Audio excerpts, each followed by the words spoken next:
কার কৃপায় কখন কিভাবে কার মধ্যে চেতনার উন্মেষ ঘটে কেউ জানে না। কার কোন কথাটি তার চেতনা খুলে দেয়। মুর্শিদাবাদে এক জমিদার ছিলেন, নাম হয়তো অনেকে জানেন, লালা বাবু, মুর্শিদাবাদের কান্দিতে। খুব বিষয়ী, বিশাল জমিদারি তার, কোনো সময় নেই ভগবানের জন্য। জমিদারির দেখাশোনা করতে করতে তার জীবন অতিবাহিত হয়ে যাচ্ছে।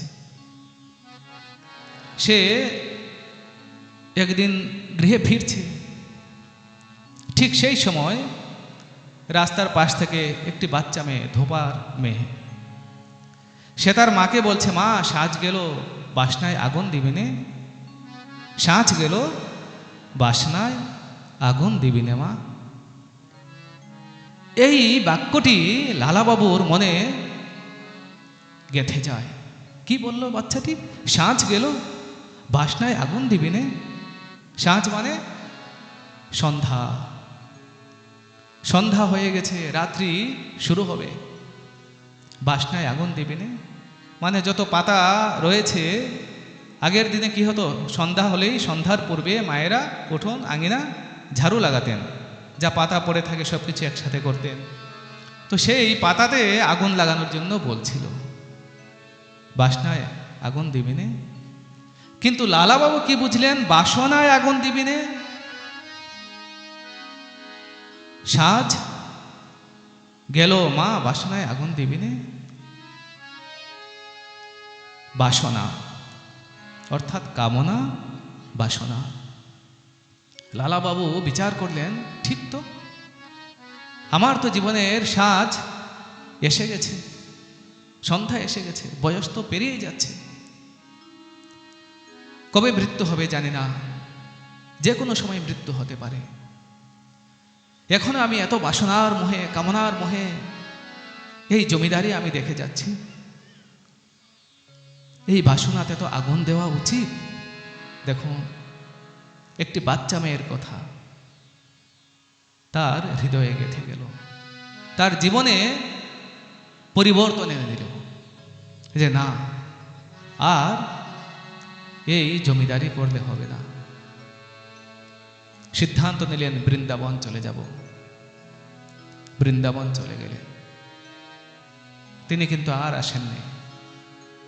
এখনো লালাবাবুর মন্দির বৃন্দাবনে আছে, এখনো আছে।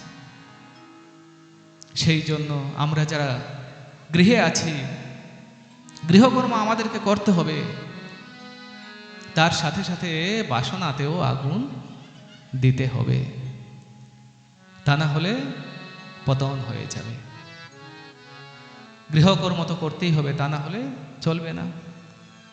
মায়েদের স্বামী রয়েছে, সন্তানাদি রয়েছে, কার্য করতে হবে, বাবাদেরও করতে হবে, কারণ বিনা ধনে শরীরও থাকবে না।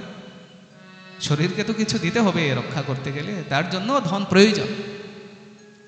কিন্তু শাস্ত্র বলছেন ততটাই চেষ্টা করো যতটা তোমার প্রয়োজন।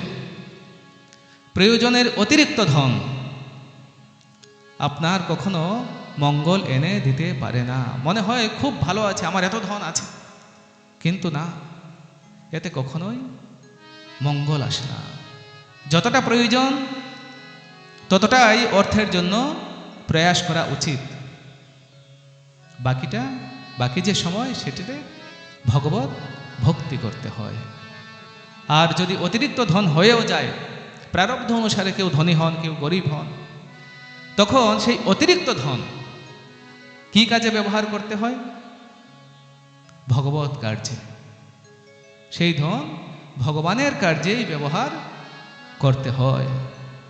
সেই ধন কোনো মন্দিরে দান দিন, কিংবা কোনো উৎসব করুন, নিজের কাছে মুঠো করে রাখলে সেই ধনের দ্বারা কখনো কল্যাণ আসে না। মন্দিরে দান দিলে কি হবে? ভগবানের কার্যে লাগবে, আপনার পরম কল্যাণ হবে, পরম কল্যাণ হবে। অনেকে মনে করেন যে মন্দির খুলে বসেছেন তো ইনকামের জন্য, একটা মন্দির বানিয়ে দেখুন না, হ্যাঁ, সেবা করে দেখুন ভগবানের। সারাদিনের যে রুটিন থাকে, একবার মন্দির বানিয়ে সেবা করে দেখুন, এত সহজ নয়।